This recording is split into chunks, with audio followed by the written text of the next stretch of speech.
The 6th of June, 1944. Under the code name Operation Overlord, US, British, and Canadian troops cross the English Channel and land on the Normandy coast in France. This operation, which will become known as D-Day, is the largest amphibious invasion in history, with over 160,000 Allied troops deployed by air, land, and sea.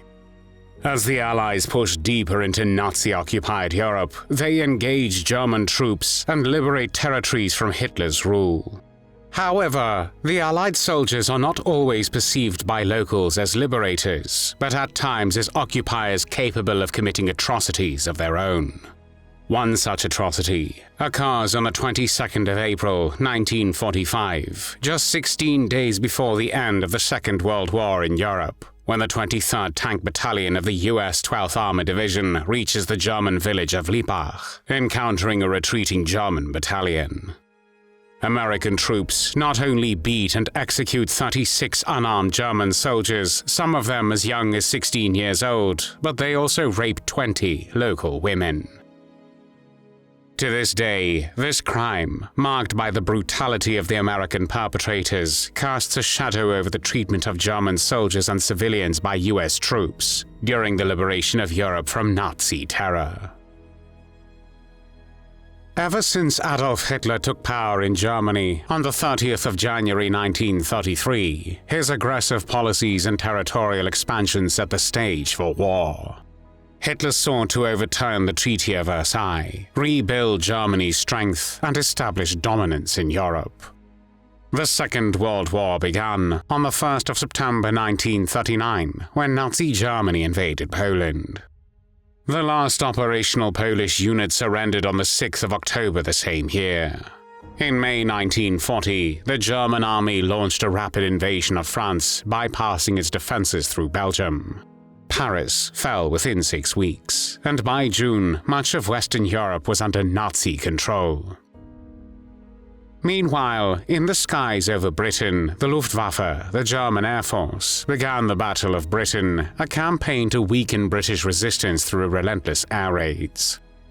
German bombers targeted cities like London, Coventry, and Birmingham, but Britain's Royal Air Force held firm, marking Germany's first significant defeat. With his sights set on further expansion, Hitler launched his campaign in the east.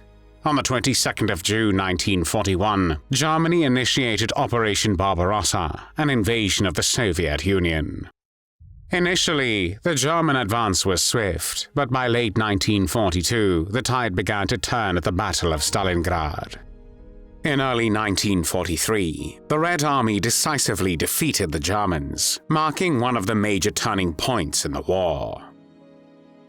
On the 6th of June 1944, the Allies had gained momentum with the landings on the beaches of Normandy, opening a second front in Europe and pushing German forces into retreat.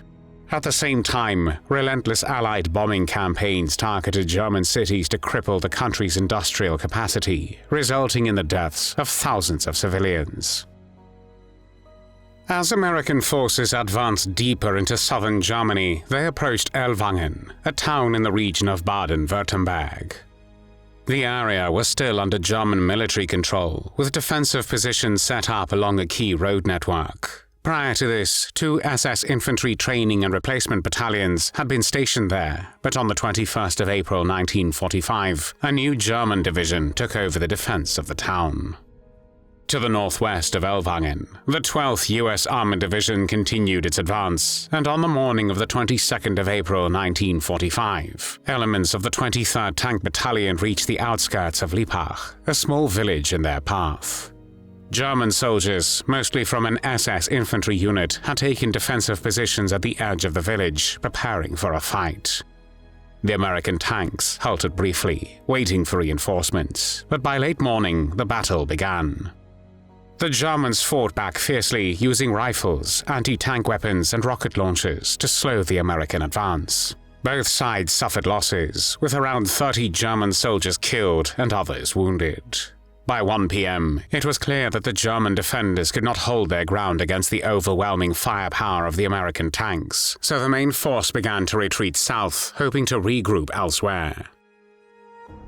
A small group of German soldiers was left behind, likely with the expectation that they would surrender rather than continue the fight. Supposedly, they were left behind because they were the weakest, and their commander hoped that they would be taken prisoner by the Americans and survive the war. However, he could not have been more wrong. The German battalion consisted mainly of young soldiers between the ages of 16 and 18, with no prior combat experience, who had only recently been conscripted into the Waffen-SS, which was the military branch of the SS. As the American tanks advanced, they set 11 buildings on fire, including houses, stables, and barns, killing 80 livestock in the process. A local resident, Paul Oppold, later recalled that 7 German soldiers and a woman had been sheltering in his home. When the American troops arrived, the men tried to escape through the backyard, but only a few managed to flee. One soldier was shot while escaping, while another, presumably the 20-year-old SS officer Georg Roth, was captured. Roth was brutally beaten, collapsing several times under the blows. When he could no longer stand, his skull was smashed in with a rifle butt. His bayonet was then driven through his chest and into the ground, ensuring his death. As most of the tank crews pressed on toward the nearby town of Lauchheim, pursuing the retreating German forces, the 3rd Provisional Company, an African-American unit, remained behind to search the village for any hidden enemy soldiers. Instead of resistance, they stumbled upon an alcohol warehouse in the late afternoon. Possibly still shaken from the intense firefight in Lippach, some of the soldiers turned to the bottled spirits for relief. Eyewitness Franz Frank described the events that took place around 4 p.m. He reported that 6 SS soldiers, aged 17 and 18, were forced toward the cemetery by a group of around 20 intoxicated American soldiers. The young men, dressed only in boots, pants, and undershirts, had their hands raised in surrender as they were mocked and cheered at, accompanied by music. In Farmer Ladenberger's barn, 2 disarmed SS soldiers, Martin Erck and 17-year-old Heinz Zinker, fell into the hands of drunken American soldiers who forced them onto the table of a circular saw, attempting to saw them in half. Their plan failed due to a power outage, and instead, both men were executed with machine guns. While Zinker died instantly, Erck was presumed dead and thrown into a hedge behind the house. The following day, according to a local woman, a US officer arranged for the severely wounded Erck to be taken to a military field hospital, thus saving his life. Later, American investigators uncovered 6 German soldiers with crushed skulls near the cemetery entrance.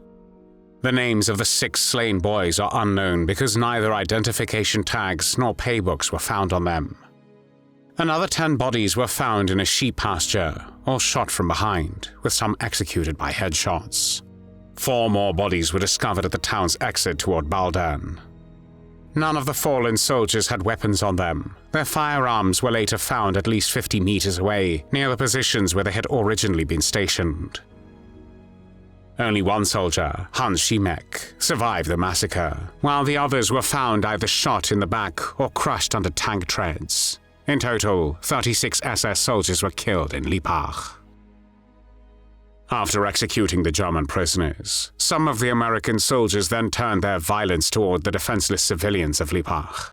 In the hours that followed, around 20 women, aged between 17 and 40, were raped before the assault finally ended. The situation could have been even worse if not for the courageous intervention of Pastor Josef Boy, who hid several women, including some who were pregnant, in the basement of his parsonage. Homes were ransacked, looted, and destroyed until an African-American officer finally stepped in and put an end to the attacks. On Monday, the 23rd of April, 1945, the day after the massacre, an American officer ordered the collection and burial of the victims' bodies. To simplify the process, weapons left behind were buried alongside the dead. It was thanks to Alfred Poitz, a disabled veteran and music director from Dortmund, that 26 of the fallen SS soldiers were identified and registered using dog tags and paybooks that had been collected and hidden by the Americans. The remaining 10 soldiers whose identification was missing were buried as unknown soldiers. For decades, these rapes and murders were deliberately kept quiet. However, in 1995, the United States Army Criminal Investigation Division, CID, launched an inquiry into the atrocities at Lippach. Investigators Scott von Harden and Paraskevi Harvey Wilson from the CID Europe Field Office in Stuttgart arrived to gather information.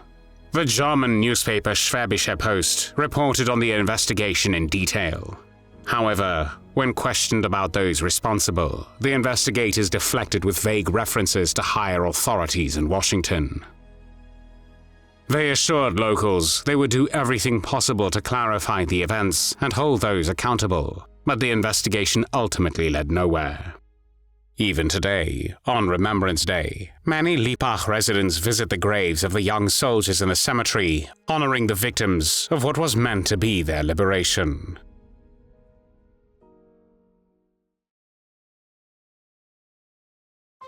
Thanks for watching the World History Channel. Be sure to like and subscribe, and click the bell notification icon so you don't miss our next episodes. We thank you, and we'll see you next time on the channel.